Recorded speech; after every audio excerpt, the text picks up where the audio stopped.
စင်ញင်တုံတရားနဲ့နေတယ်အတိနဲ့နေတယ်ဆိုတာပါပြောတာလေတဲ့အတိနဲ့နေဖို့ရအတွက်မြတ်စွာဘုရားချက်9ချက်ဟောထားတယ်နော်9ချက်ဟောထားတယ်လူရဲ့ကိုယ်ကာယရဲ့လှုပ်ရှားမှုတွေနဲ့ပတ်သက်တဲ့အားကြောင့်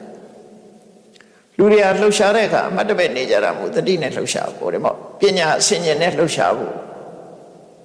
အဲ့ဒါဟောတာသမဇာနာဆိုတာသိဉာဏ်ရှိရမယ်ဆိုတော့ဘယ်လိုရှိရမှာလဲ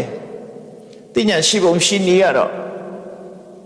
ဒီအသိဉာဏ်ကို၄မျိုးခွဲလိုက်တယ်အဲ့ဒီမှာဒါကြတော့အထက်ကရာတွေကရှင်းပြတာဖြစ်တယ်မြတ်စွာဘုရားဟောတဲ့အသိရှိရမယ်အချက်9ချက်ကဘာတော့အဲ့ဒါလေးကိုအကျဉ်းချုပ်တစ်ခါပြောကြည့်မယ်9ချက်ကဘာတော့ဆိုရင်ရှေ့လန်းတာနောက်ဆုတ်တာကိုယ့်ရဲ့လှုပ်ရှားမှုဘုပ္ပမဲ့ပေါ့နော်ခန္ဓာကိုယ်လှုပ်ရှားမှုနဲ့ပတ်သက်တယ်ရှေ့ခြေလန်းတာနောက်ပြန်ဆုတ်တာသွားတာနောက်ဆုတ်တာရှေ့တိုးတာနောက်ဆုတ်တာအဲ့ဒါနဲ့ပတ်သက်ပြီးတော့လည်းပဲအတိတရားရှိပါစေတော့အတိတရားရှိပါလို့ပဲပြောတယ်တတိကလည်းဒီထဲမှာခုနအရှိကချထားပြီးသားဆိုတော့ကာယကလွတ်တာမရှိတော့တတိကတော့ရှိရမယ်ဒါကြတော့ရှစ်တိုးနောက်ဆုံးလောက်တာအမှတ်တမဲ့မလုံးနဲ့စင်ကြယ်တော်တရားနဲ့လုံးလို့ပြောတာတတိရှိပြီးတဲ့နောက်အတိပေါ်ဖို့ရမြတ်စွာဘုရားပြောတာနောက်ဒုတိယအချက်ကတော့အလောကိတိဝိလောကိတိမျက်စိနဲ့ကြည့်တဲ့အခါ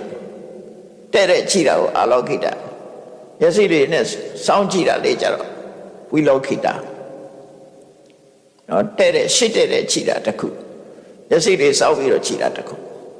ကျန်တာတွေတော့မပါဘူးပေါ့ကြည့်တာမပါဘူးငုံကြည့်တာမပါဘူးဘာလို့လဲဆိုတော့ယောဂီပုဂ္ဂိုလ်အနေနဲ့ဟောလို့ဆိုလိုတာတော့ကြည့်တာမှန်သမျှပဲတတိရှိပေါ့ဒီလိုဆိုပညာရှိရမယ်စဉ္ညာတော်တရားနဲ့ကြည့်ရမယ်အဲ့တော့ရှေ့လန်းတာဖြစ်စေနောက်ဆုတ်တာဖြစ်စေအသိပညာရှိရမယ်အသိပညာနဲ့လုပ်ရမယ်ရှေ့တိုးနောက်ဆုတ်ကိုအသိပညာနဲ့လုပ်ရမယ်ရှေ့လန်းနောက်ဆုတ်အသိပညာနဲ့လုပ်နော်ကြည်တာရှုတာအသိပညာနဲ့လုပ်လက်ကွေးခြေဆန့်လှုပ်တာအသိပညာနဲ့လုပ်နောက်တစ်ချက်က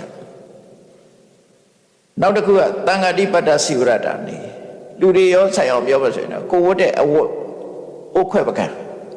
စားတဲ့ခွဲပကံဝတ်တဲ့အဝတ်ဝတ်တဲ့အခါမှာပကံခွဲရောက်ကင်တဲ့အခါမှာတတိရှိပါစေနော်တတိရှိရမယ်ဟောပညာရှိရမယ်စဉ္ညာတော်တရားနဲ့လုပ်ရမယ်နောက်တစ်ခုကအတိတိပိတိခာယိတိတာယိတိစားတာပဲဖြစ်စေရေတောက်တာပဲဖြစ်စေမုတ်ဝါတာပဲဖြစ်စေရစားရတာလို့ပြားရည်ရထားပဲဖြစ်စေအဲ့မှာလည်းပဲအသိပညာရှိပါသေးတယ်